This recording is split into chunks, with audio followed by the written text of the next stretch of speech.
Well, Adventures of a Black Belt Sommelier continues. Welcome back. I know it's been a while since I posted a new episode. I've just been caught up in other things. Weirdly, I had like one of the largest days of downloads yesterday I've ever had without posting a new episode. I wonder what generated that. That's fun. I think it's the second most downloads I've had in one day ever in the, I think, year and a half I've been doing this.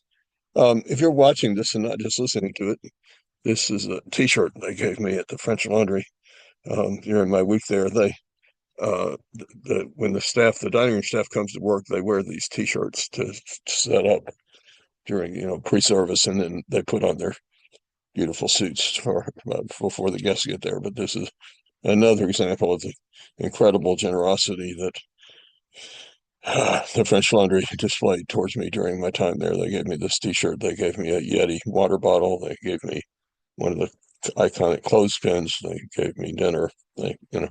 Incredible. Anyway, I was on another trip last week to Alabama to visit my son and his new girlfriend, who I was excited to meet. She's delightful. It's good news. She's delightful. And I took along a bottle of wine, checked it in my luggage, a bottle of wine that was really, really special. I wanted to tell you about. Now, I'm a little biased about this wine because it's the 2005 Pierre Gaillard Cote Rotie. Um, when I first moved here to the Twin Cities, I don't remember what it was, but I had something to celebrate, something significant to celebrate. And um, I went looking online at restaurant wine lists around the city, and I found that a restaurant called, gosh, what's it called? Well, a local restaurant, I'll think of it in a minute, had a bottle of 2005 Pierre Gaillard Cote Rôtie. W.A. Frost. The restaurant's W.A. Frost. It's a really good restaurant. They have a beautiful patio, almost as beautiful as the patio at Four Paws. Um, and so I chose to go there and to celebrate whatever this was. And because my son actually worked at Pierre Gaillard in 2005, he's not a winemaker or any really involved in the wine industry at all. He's a lawyer. He's very successful. He's doing really well. I'm proud of him. But I did arrange for him to work at Pierre Gaillard for a period of time in 2005. So he actually helped make this wine. Um, well, he did some of the grunt type work, but he was there. He had his hands on the vines. He had his hands on the casks. He did, his DNA is in the wine. And 2005 is a very great vintage for Cote Rotie, for wines from the Northern Rhone. And of course, Pierre Gaillard is one of the great winemakers. Um, he said when he came home that when he went out to dinner with Pierre Gaillard a couple of times, it was like royalty was walking into the restaurants. The restaurants were so excited, so kind of in awe of him. So it turns out, I discovered during my year at Haskell's as the wine manager, they had 6 bottles of this wine. And with my employee discount, I was able to buy those 6 bottles for about half what they retailed for when they were released in 2007 or so.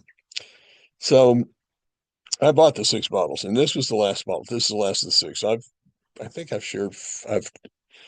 opened 5 of the 6 with my son, um, and one other with some really close friends.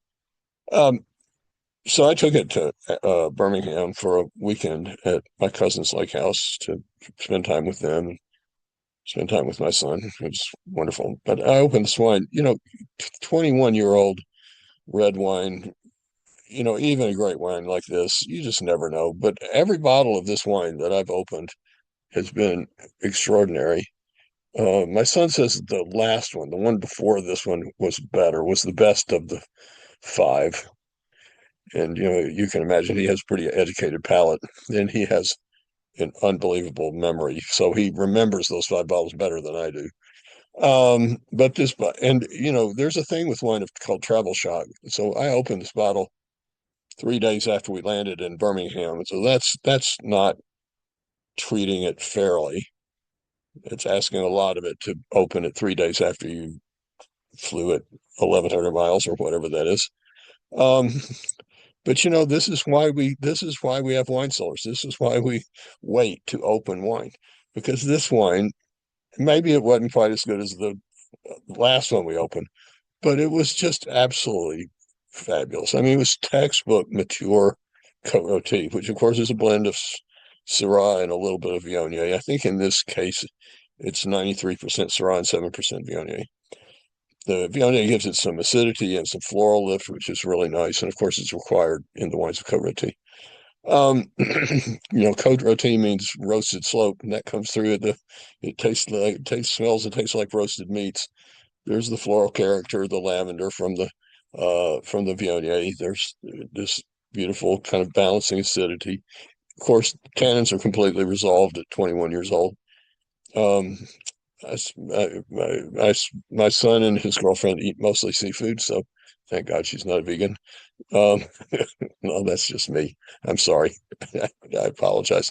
It's okay to be a vegan, but I'm glad my my son's girlfriend's not, because I don't really cook vegan food.